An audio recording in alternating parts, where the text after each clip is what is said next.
Hello, আসসালামু আলাইকুম dear subscriber এবং ভিউয়ার বৃন্দ। যে যেখান থেকে প্রোগ্রাম শুনছেন সবাইকে শুভেচ্ছা জানাচ্ছি।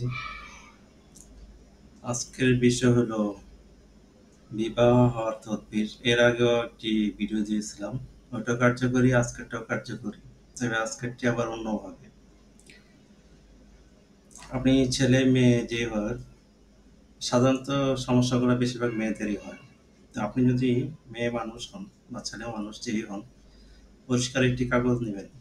কাগজের উপরে আপনি নিজে যদি পারেন অথবা আপনার পরিবারের কেউ যদি আরবি লিখতে পারে তাহলে ওনাদেরকে দিয়ে লেখাবেন।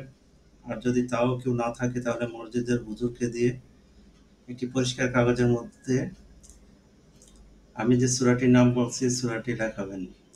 সূরার নাম হলো সূরা আল মুনতাহিনা। আল মুনতাহিনা না সূরার নাম। সূরা নাম্বার হলো ৬০। এই সূরাটাকে আপনি সুন্দর একটি কাগজের মধ্যে লেখাবেন। সূরা লেখার শেষে অর্থাৎ নিচের দিকে আপনার নাম, আপনি ছেলে মেয়ে যে হন আপনার নাম, আর আপনার বাবার নাম এবং মায়ের নামটি লিখবেন। লেখার পর আপনার পরিষ্কার কাপড় অর্থাৎ আপনার ব্যবহৃত একটি পরিষ্কার কাপড় নিবেন। এমনভাবে কাপড়টি নিবেন যেন ওই কাগজটাকে ওই কাপড়ের মধ্যে পেঁচিয়ে রাখতে পারেন। ওই কাগজটাকে আপনি আপনার ওই কাপড়ের মধ্যে পেঁচিয়ে রাখবেন, এমন এক জায়গায় রাখবেন যেন কেউ নাড়াচাড়া না করে, অর্থাৎ ওটা এক জায়গায় থাকবে, কিছুদিন ওইখানে থাকবে। এই গেল আপনার ১ নাম্বার কাজ। ২য় নাম্বার কাজ করতে হবে আপনাকে আরেকটি সূরার ৩ টি আয়াত পড়তে হবে। যেমন হলো সূরা তারিকের ১৫, ১৬, ১৭ নম্বর আয়াত পড়তে হবে। ইন্নাহুম ইয়াকিদুনা কায়দা ওয়া আকিদু কায়দা ওয়ামাহিলিল কাফিরিনা আমহিলহুম রুয়াইদা।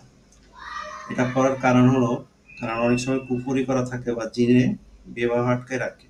আপনি যদি এই আয়াতটা পড়েন এটা অনেক দিকে উপকার। তো আপনি এটাকে কখন পড়বেন? আপনি সকালে ফজরের নামাজের পরে পড়বেন ২৫ বার এবং সন্ধ্যা মাগরিবের নামাজের পরে পড়বেন ২৫ বার। এই আমলটাই আপনাকে একাধারে ৪০ দিন চালিয়ে যেতে হবে। ইনশাআল্লাহ ৪০ দিনের মধ্যে ভালো একটা খবর আসবে। এটা হলো আপনার গ্যারান্টি। হ্যাঁ, তারপরে যদি আপনার হাতে বাড়তি সময় থাকে বা যদি সম্ভব হয় তাহলে এই কাজটি করবেন। ১০০ বার পড়বেন। ইয়া ফাত্তাহু, ইয়া ফাত্তাহু, ইয়া ফাত্তাহু। আপনি পড়লেও হবে, না পড়লেও হবে। যদি পড়েন তো পড়বেন, না পড়লে না পড়বেন। পড়লে ৪০ দিনে পড়তে হবে, না পড়লে পড়বেনই না। যখনই পড়েন আপনি ১০০ বার করে পড়তে হবেন। তবে আমি যে সময় দিয়েছি ফজর এবং মাগরিব, এই ২ নামাজে আপনাকে আমল করতে হবে। ওই কাপড়টাকে আপনি আলমারি বা অন্য কোথাও রেখে দিবেন। ওটা ৪০ দিন যেন ওখানে থাকে। অর্থাৎ এই ৪০ দিনের ভিতরে আল্লাহর রহমতে আপনার একটা না একটা ভালো সম মানে সম্বন্ধ আসবেই যেকোনো জায়গা থেকে। আজকের ভিডিও এই পর্যন্ত। যদি ভালো লাগে তো চ্যানেলটি লাইক, সাবস্ক্রাইব করবেন। আপনার ব্যক্তিগত যে কোনো সমস্যা থাকলে স্ক্রিনে দেওয়া নাম্বার বা ইমোতে যোগাযোগ করতে পারেন এবং যে কোনো কঠিন সমস্যা কন্টাক্টে কাজ করে থাকি। ভালো থাকেন সবাই। আসসালামু আলাইকুম।